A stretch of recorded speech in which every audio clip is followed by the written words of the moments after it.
Здравейте! Днес ще сменяме масло, двигателно, маслен филтър и въздушен филтър на Алфа Ромео 159 1.9 GTD 150 коня, като ще дадем два съвета по време на клипа за обслужване на точно този модел, които ще улеснят работата в бъдеще. Така, ще започнем с въздушния филтър, който се намира пред ясна предна гума. В това помещение има към 7-8 болчета и трябва да се махнат, за да се отвори кутията. И така, след като развихме всичките болтове, капака просто пада и тук е стария въздушен филтър, като няма да показваме колко е мъсен. На 8 или 9000 км обслужва моята. И сега след малко ще започнем с съвет номер 1. Добре, така за първия съвет. Първо ще изчистим хубаво от всякакъв прахоляк самото място тук, като след това хубаво също ще изчистим и фугата, която служи за изолация, и ще я намажем с силиконова паста, за да може да предотвратим всякаква вероятност за навлизане на вода в въздушния филтър и следователно след това в двигателя. По принцип при този модел е много вероятно да влезе вода в въздушния филтър, ако този капачка е счупена или не е оплътнена, защото филтъра седи тук, в най-долната част на колата. Тук не знам дали се вижда добре. Това е дебитомера и надолу слиза филтъра директно надолу. Така, за да изчистим широката част, ще използваме брейк клинер, като пръскаме обилно и с парцалче просто забърсваме, за да падат всички мръсоти. Така, за втората част на почистването ще напръскам обилно фугата с брейк клинер, както съм взел и клешки за уши, за да мога да обра цялата мръсотия, за да може да легне силиконовата грес хубаво. Изчистили хубаво, просто слагаме силиконова паста по цялата дължина, но няма да снимаме как става, понеже пастата е доста твърда. Така, сега сме нанесли силиконно спрей по цялата дължина на самата фуга и ще трябва да сложим сега въздушния филтър и да върнем капака обратно. Така, след като изчистихме капака, не знам ли се вижда, има доста мръсотия и вътре в самата кутия. Главно ще изчистим тук по ръба на фугата с парцалче и брейк клинер отново и ще върнем като го направим. Така, след като изчистим мястото, в което ще влиза в фугата при капака, трябва да сложим въздушния филтър, като трябва само да го наместим. Тихо. Така, след като вземем самия филтър, трябва само да го подпъхнем в самата дупчица. В канала малко неудобно, но си влиза. Горе се затиска, за да не изпадне, докато монтираме капака. Като процедурата е обратната, просто наместваме го и завиваме всичките болчета. Така, вече сме затегнали всички болтове. Проверяваме дали има луфт. Няма луфт. И трябва да се внимава болтовете да не се пренавият, понеже горе капачето, не знам дали може да се види, където влиза резбата на болта, е пластмасово с метални втулки и трябва да ги пазим, понеже сменянето на цялото тяло, на целия хаузинг за въздушния филтър ще е доста голяма занимавка, затова по-добре да внимаваме. Като след като сме сменили въздушния филтър, преминаваме към масления, който е забутан ето тук. Мястото е отвратително, не знам дали се вижда. Ето тук е. Ето тук е масления филтър с пластмасова капачка и филтър е само хартиен. И тук идва вече втория трик. Така, за втория трик, то е повече за майсторите, които сами се го правят, за да може да се улесни. Това е оригиналната капачка на GTD мотора.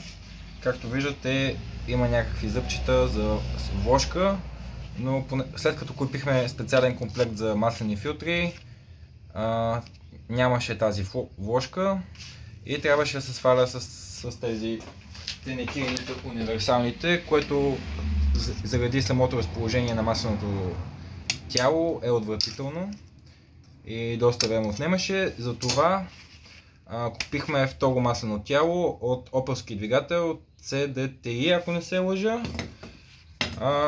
при която има специално за ключ 32, както е по-ръбесто, за да може да се хване просто с ръка. Като понеже моят двигател е 150 коня, съм купил с дизел 150 коня, опелски. Ако вашият е по-малко коне, може да сложите и по-малко, но никога не трябва конете, които са на този двигател, да са по-малко от вложката, която купувате. Най-вероятно може да има проблем от налагането. Поне не искам да правя експеримент с моята и това нещо конкретно много помага. Масното тяло е купено за 3 лева от Автоморга с хубавата капачка, така че си заслужава да се купи. Да, другия вариант е да си купите оригинален инструмент за маслен филтър, който беше около 80 лева и мисля, че даже го нямаше в България в наличност. Така че според мен по-добре да си купим капачка за вложка 32. Така, и след като сме махнали капачката и масления филтър от тялото, трябва да сменим о-ринговете с новите, които идват в комплекта. Вече сме източили маслото, не сме снимали как махаме пробката, понеже едва ли има толкова много смисъл. И ще се върнем с малко като ги сменим. Пробката е с 13-ка, глух ключ. Трещотка малко трудно ще влезе, защото пробката е вдясно и опира трещотката в канала. Затова си го правим с глух ключ 13. Така, преди да сложим масления филтър, ще сложим о-ринговете, които са на капачката на масленото тяло. Единия влиза тук. Като предварително изчистихме добре капачката с брейк клинър, или всякакъв обезмъслител също става.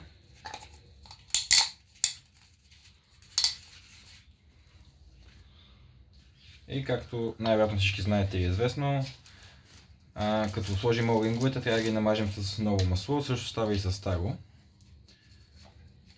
Така се слагат о-ринговете. Готово. Сега само слагаме самия маслен филтър.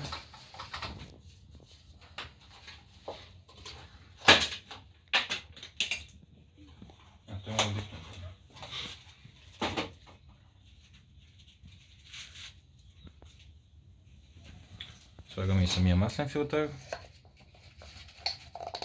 като го натискаме така, че да щракне. Посоката тук няма значение.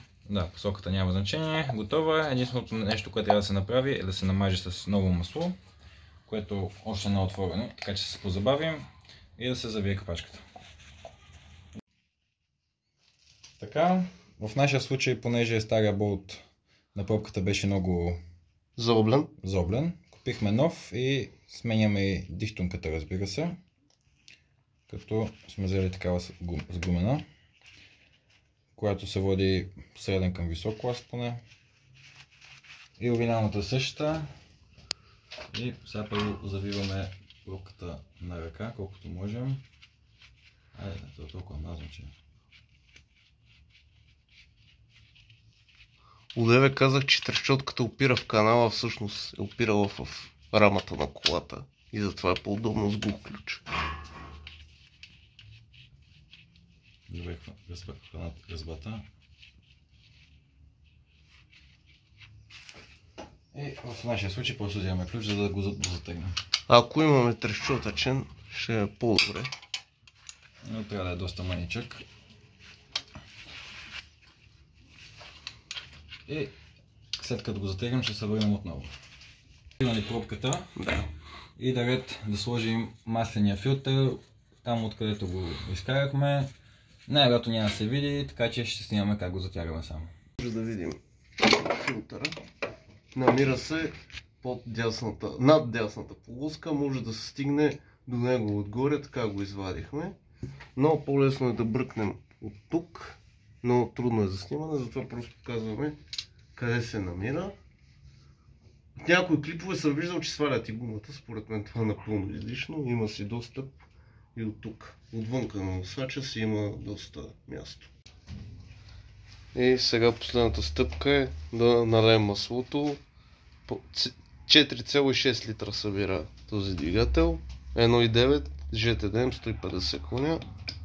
16 клапана. Да, трябва да си проверите за вашия двигател, ако е различен.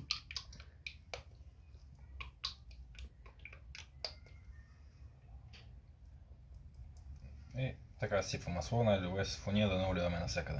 Да, и някоя е по-голяма от нашата, ама това е най-голямата, която имаме. И пак върши работа. Премерихме нивото, точно е, затегнахме всички капачки и сега остава да запалим и да проверим за течове. Пали!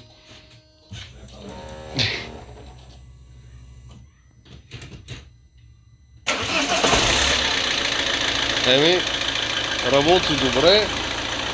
Лампата за маслото изгасна ли?